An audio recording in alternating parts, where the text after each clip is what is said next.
Welcome to Lotus Lane Daily. I'm glad you're here.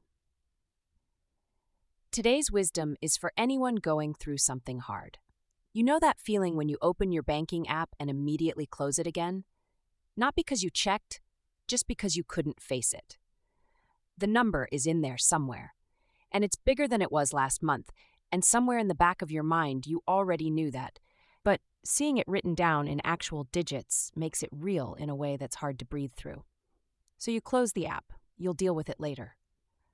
Later has been going on for a while now. That's the credit card debt spiral. And it's one of the most psychologically brutal places a person can find themselves. Not because the money itself is necessarily catastrophic, but because of the specific kind of shame it carries. It feels like a moral failure, like evidence of something wrong with you personally, like if you were smarter or more disciplined or more together, you wouldn't be here. That story is not true, but it's incredibly convincing when you're living inside it. How the spiral actually works. Here's the thing nobody tells you about credit card debt.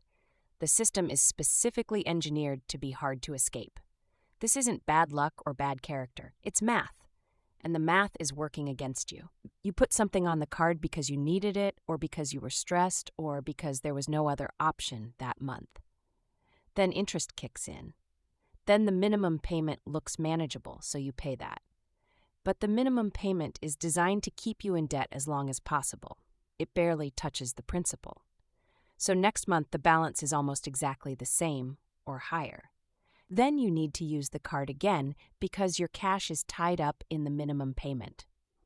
And now you're carrying a balance that earns the bank more money the longer it sits there. None of that is your fault.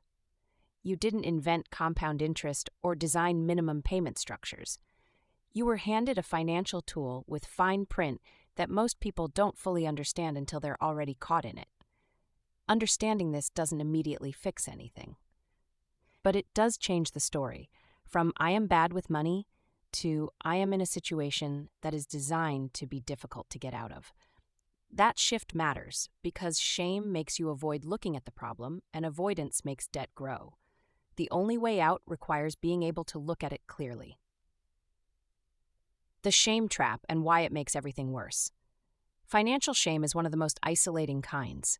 You probably haven't told most people in your life exactly what the number is. You steer carefully around conversations about money. You might have gotten good at making everything look fine from the outside, while the inside is a constant, low-level hum of anxiety. That isolation is what makes the spiral so hard to break. When you can't talk about something, you can't think about it clearly either. The problem lives in a dark part of your mind where it can't be examined or planned around. It just sits there generating dread. There's a line from a collection of philosophical letters that keeps coming back to me here. There is no such thing as a hopeless situation. There are only people who have grown hopeless about their situation. That's not a pep talk. It's a structural observation. The hopelessness isn't in the debt. It's in the way shame makes you stop looking at it. The moment you're able to look at it, it becomes a problem with numbers, and numbers can be worked with. The practical implication of this is uncomfortable. At some point, you have to sit down and write down the real number. Every card, every balance, every interest rate. Not to punish yourself, just to know what you're actually dealing with. Most people find that the number they've been dreading in their head is slightly less terrifying when it's written on paper. Not small, but finite. And finite means workable. What actually moves the needle? There are two approaches that actually work for paying down credit card debt, and they're worth knowing about because most people just pay randomly and stay stuck. The first is called the avalanche. You list all your cards by interest rate, highest to lowest.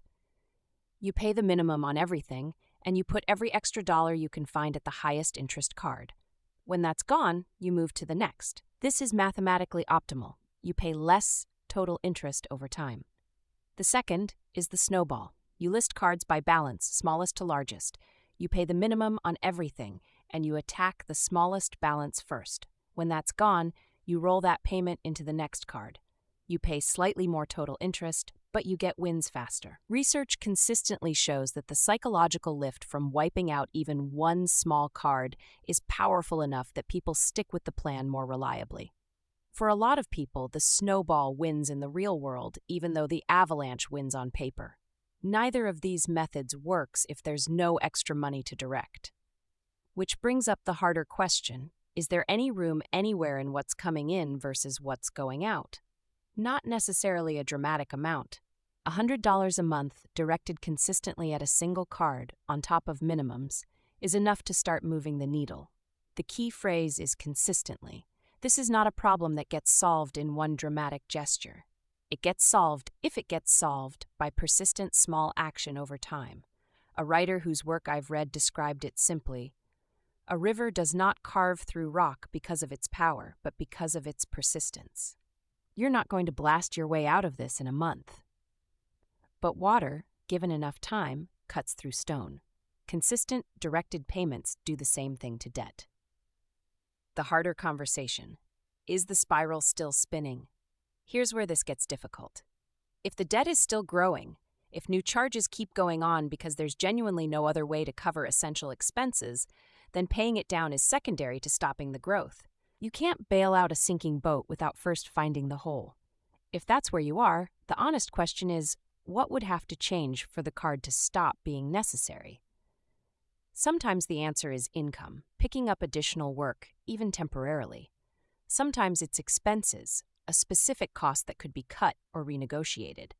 Sometimes it's a one-time fix that would stop a recurring problem, a car that keeps needing repairs, a subscription stack that drifted out of control. Sometimes it's a harder conversation about whether the current financial setup is actually sustainable at all. None of this is easy, but the alternative, not looking, hoping it somehow resolves itself, has a very clear track record. Debt that isn't actively addressed grows. Interest compounds. The options narrow as the balance rises. The time to look at it is before the options narrow, not after. If the debt is genuinely unmanageable, multiple cards maxed, interest eating most of the minimum payment, no realistic path to reduction, it's worth knowing that there are actual formal options. Debt consolidation, hardship programs that many banks have but don't advertise, and in more serious cases, formal debt relief processes. These aren't shameful escape hatches. They're mechanisms that exist because this situation is common enough that systems were built to address it. Tonight, just one thing. If you're reading this at 2 a.m. trying to figure out what to do, here is the most useful advice I can offer. Don't try to solve all of it tonight. Tonight, do one thing. Write down the real number, or list out all the cards and their balances, or look up whether your bank has a hardship program, or Google the avalanche versus snowball method so you can sleep on it. One concrete thing, not a plan, not a solution, just one true thing that moves you from not looking to looking. An old letter puts it this way: 100 theories without a single action are worthless. Even one small step taken with determination changes everything. Not everything at once. One step. Tonight, one step counts. The debt is real. The shame it carries isn't deserved. And the path out, while slow, is real too. You're not the first person to sit in this exact spot, and the people who get through it are rarely the ones who were smarter or more disciplined to begin with. They're usually just the ones who eventually stopped closing the app and started looking. You can start looking. That's enough for tonight. That's the wisdom for today. If something here landed for you, share it with one person who might need to hear it too. Take it slow. I'll see you tomorrow on Lotus Lane Daily.